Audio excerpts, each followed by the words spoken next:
Halo guys, Assalamualaikum warahmatullahi wabarakatuh. Kembali lagi dengan saya Apoteker Riko, masih berbagi seputar ilmu forensik. Kali ini kita akan membahas tema teknik autopsi. Kayaknya kata autopsi ini udah nggak asing buat kalian, karena sering dengar baik di televisi maupun di sosial media lainnya, yang mana menampilkan ada bapak-bapak atau rekan dari Polri dan tim forensik melakukan autopsi terhadap mayat, baik mayat pembunuhan, mayat bunuh diri, ataupun kekerasan seksual. Jadi, kita akan membahas tekniknya. Nah, di dalam teknik autopsi, setiap bagian memiliki teknik masing-masing, hanya berbeda sedikit atau merupakan modifikasi dari 4 teknik autopsi dasar. Jadi autopsi itu ada 4 dasar tekniknya. Yang pertama, teknik Virchow, kedua, teknik Rokitansky, ketiga, teknik Lecul, keempat, teknik Ghon. Oke, terus jenis dari autopsi ini berdasarkan tujuannya itu ada 2, yaitu autopsi klinis dan autopsi forensik. Apa sih autopsi klinis? Autopsi klinis dilakukan terhadap mayat seseorang yang menderita penyakit, dirawat di rumah sakit, tetapi kemudian meninggal. Sedangkan tujuannya yaitu pertama, untuk menentukan sebab kematian. Kedua, menentukan kesesuaian diagnosis klinis dan post-mortem. Ketiga, menentukan korelasi proses penyakit dan gejala klinis. Keempat, menentukan efektivitas pengobatan. Kelima, menentukan patofisiologi. Dan yang terakhir, untuk tujuan pendidikan atau autopsi akademis. Sedangkan autopsi forensik yaitu dilakukan terhadap mayat seseorang berdasarkan peraturan undang-undang, sehingga membutuhkan SPV dan pembuatan visum et repertum dengan tujuan membantu mengidentifikasi mayat, menentukan sebab pasti kematian dan memperkirakan cara kematian, membuat laporan tertulis objektif dan berdasarkan fakta dalam bentuk VER atau visum et repertum seperti video yang sebelumnya saya buat.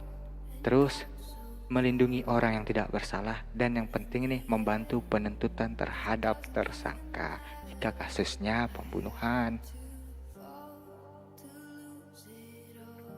Nah, dari tadi kita bahas teknik-tekniknya terus kan. Oke, kita bahas sedikit satu persatu ya. Dari teknik Virchow. Pada teknik ini, organ dilakukan satu persatu dan langsung diperiksa, jadi dikeluarkan satu persatu.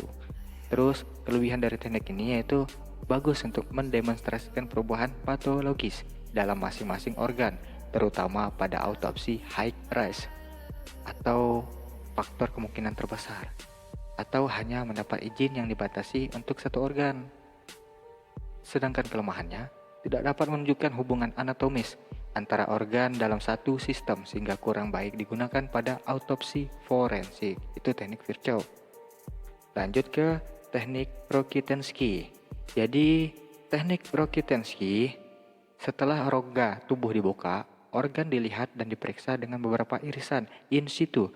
Kemudian seluruh organ dikeluarkan dalam kumpulan organ atau en bloc. Kelebihannya, bagus untuk melimitasi penyebaran infeksi seperti HIV dan hepatitis B. Sedangkan kekurangannya, organ tidak dapat diperiksa secara lebih mendalam sehingga kurang baik digunakan untuk autopsi forensik. Lanjut ke teknik Lecul. Pada teknik ini, organ leher, dada, abdomen, dan pelvis dikeluarkan secara en masse. Kelebihannya, teknik terbaik untuk mempertahankan suplai vaskular dan organ atau hubungannya antar organ.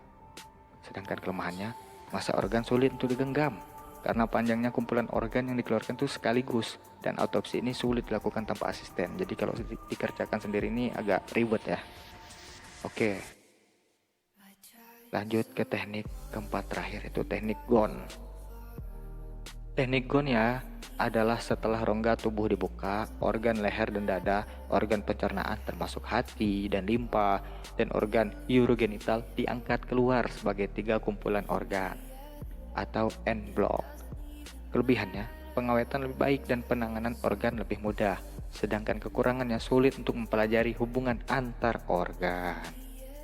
Jadi itu sekilas eh, ilmu atau berbagi ilmu seputar forensik terkait teknik dasar autopsi.